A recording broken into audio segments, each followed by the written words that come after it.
Plagosi me armë zjarri 3 persona në festën e beqarisë, vetë dorëzohet shqiptari. Shqiptari Nardi Drizi, alias Fatbardi Drizi, shumë kërkuar në Greqi, për plagosjen e 3 personave në dhjetor 2023 në Gazit Athinës, është vetë dorëzuar pranë autoriteteve greke. Mediat greke bëjnë me dije se fillimisht është paraqitur në komisariat avokati Spiros Dimitrou dhe më pas i shumë kërkuari shqiptar.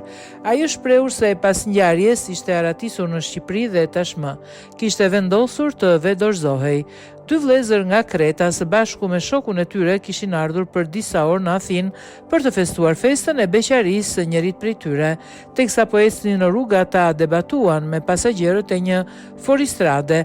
Pak metra më poshtë mjeti ndaloi dhe prej tij zbriti shoferi bashkë me pasagerin.